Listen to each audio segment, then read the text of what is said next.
Na próxima segunda-feira, né, dia 28, na Igreja Batista do Pinheiro, a partir das 20 horas, acontece o lançamento do livro Vocação para a Igualdade. Para falar mais sobre a obra, eu recebo aqui os organizadores dela, Ódia Barros e Paulo Nascimento. Sejam muito bem-vindos. Que coisa boa ter vocês aqui com a gente. Como que surgiu a ideia de organizar o livro? Do que é que se trata o livro? Vamos explicar para o pessoal de casa.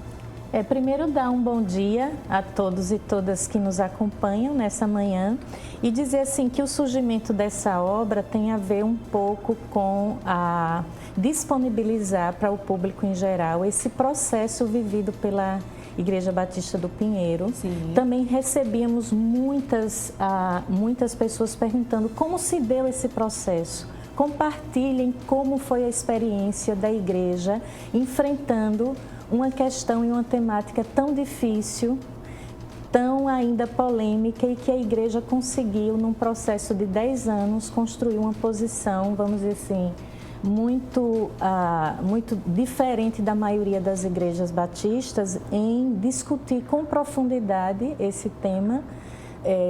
E esse livro pretende, na verdade, eu diria, preservar e salvaguardar a voz da comunidade, porque muitas coisas foram ditas sobre esse processo. Sim. Externamente.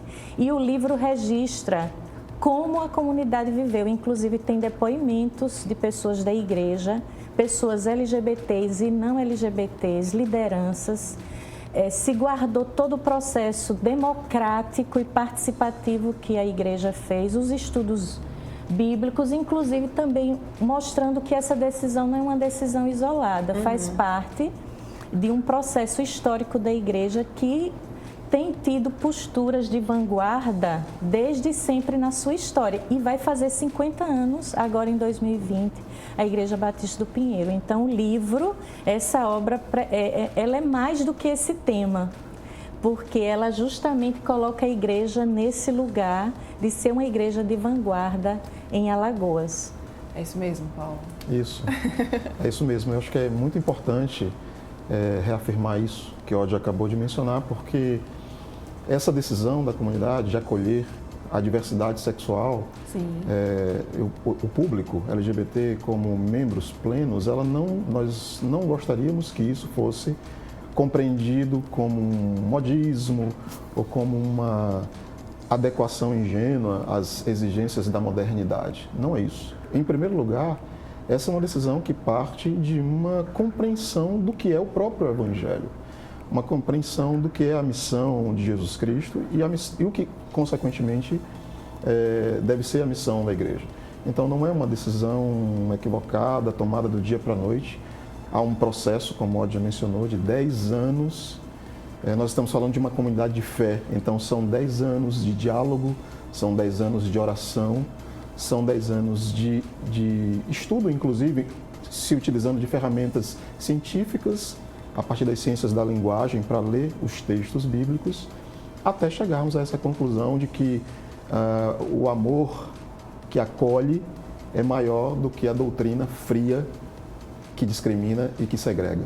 Até vocês chegarem a essa decisão e vocês publicizarem isso, né, para todas as pessoas, dessa inclusão da igreja, vocês passaram por momentos bastante difíceis, né? Inclusive a Batista, desculpa se eu errar aqui algum termo, mas vocês podem corrigir. No caso, a Batista, em geral, ela expulsou, né, vocês dessa, não sei se seria congregação a palavra. A Convenção Batista Brasileira, a quem estávamos ligadas como igreja há mais de 40 anos, não é?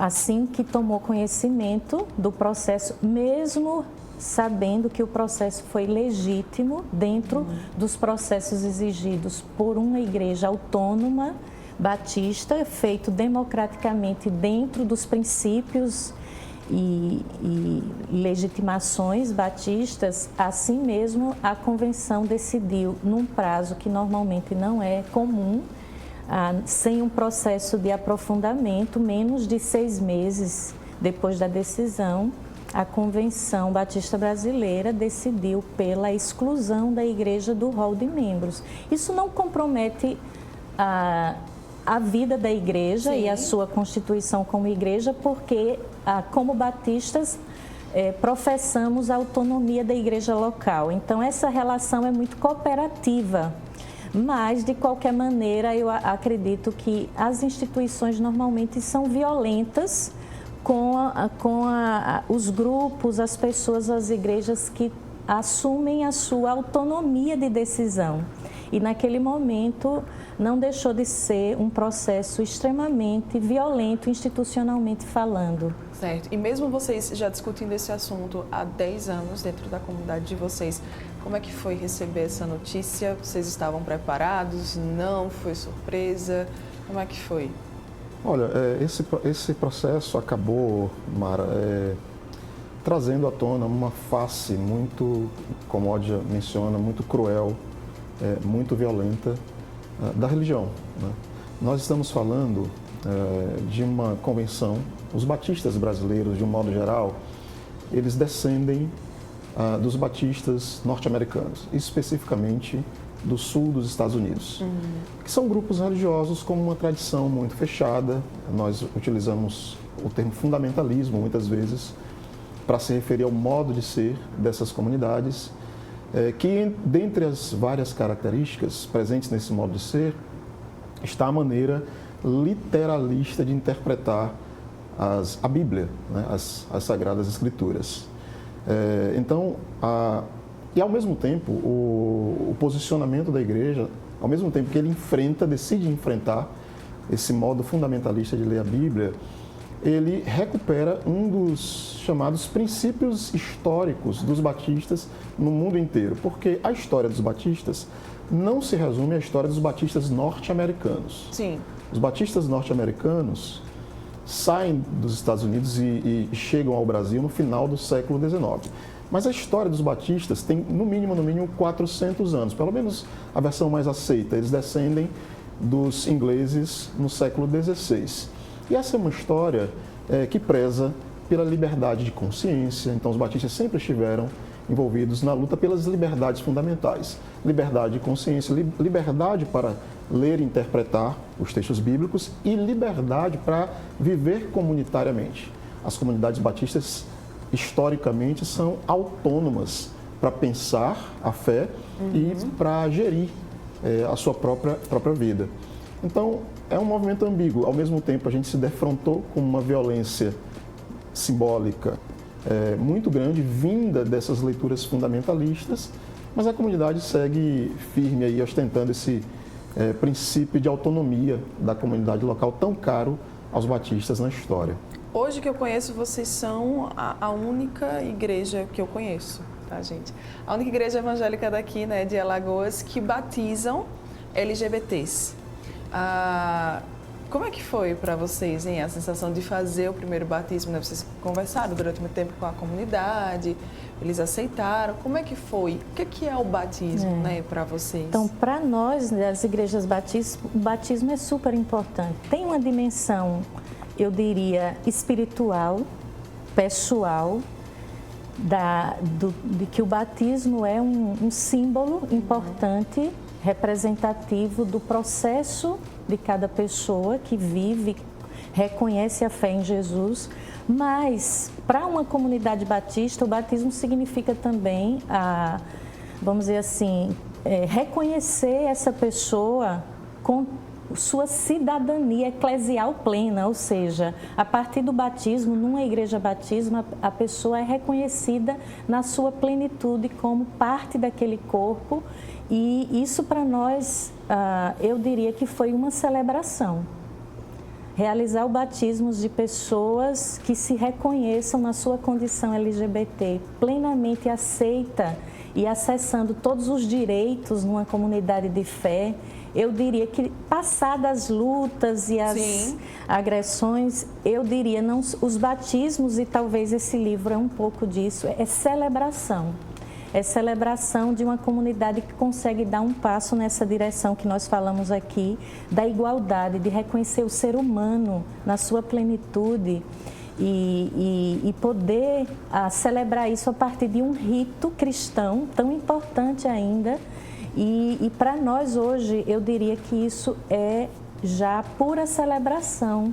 Eu como pastora da igreja, digo que eu celebro por essa comunidade de fé que teve uma coragem profética de fazer essa decisão histórica e abraçar todas as dores disso para garantir a um grupo pequeno, porque o público LGBT da igreja é muito pequeno. A maioria não é LGBT, mas lutou para garantir para essa pequena parcela, geralmente excluída das igrejas, Sim. algo assim. Então, eu achei uma atitude também de amor, sabe? E de luta pelo outro, muito interessante, e para mim isso é testemunho do Evangelho.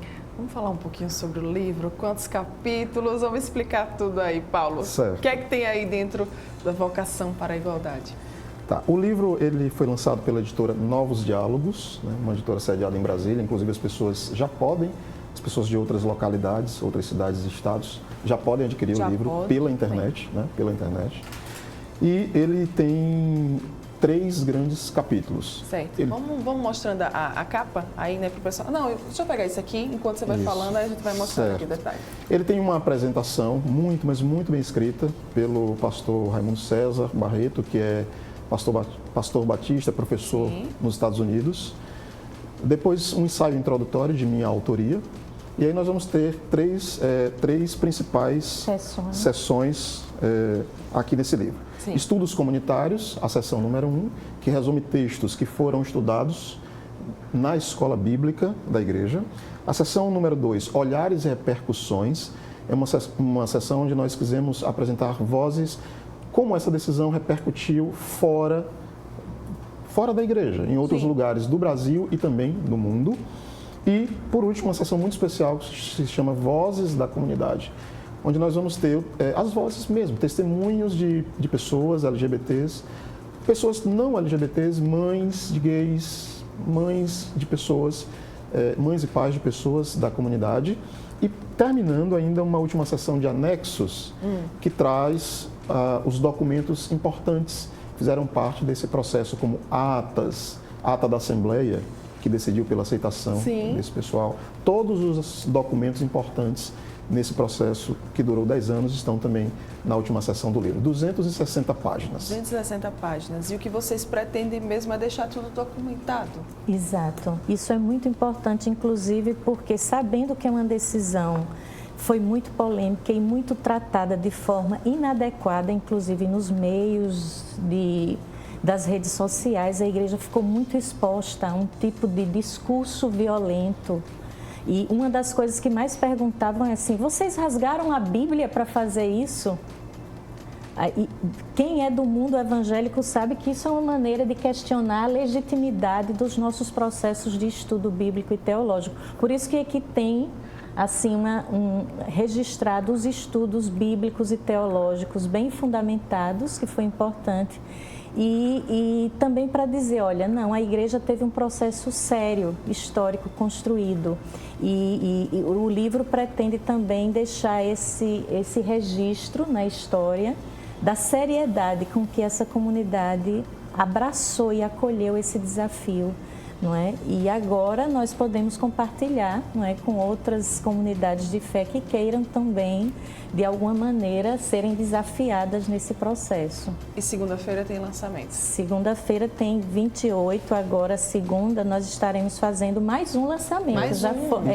Nós temos feito esse lançamento, inclusive já fizemos fora aqui de Maceió, e tem sido bem acolhido o livro, porque ele traz uma temática ainda muito pertinente para as igrejas, desafiadora para as igrejas, e a gente queria convidar todo o público, é aberto lá na Igreja Batista do Pinheiro, lá na Miguel Palmeira, e nós vamos estar lá na segunda-feira com uma roda de conversa, eu e o Paulo, vamos ter música, cultura, celebração, porque acima de tudo nós já estamos na fase de celebrar, porque esse é um processo para a gente celebrar de que o Evangelho alcance essa leitura mais integral e mais humana do ser humano. Muito bem. E há outros lançamentos previstos na cidade. Ai, gente, coisa boa. Há outros. Se já tiver as datas, já vamos logo colocando. Eu não tenho as datas de memória, mas nós temos um lançamento no Toro de Psicanálise, que é uma escola de psicanálise, que fica ali na Gruta.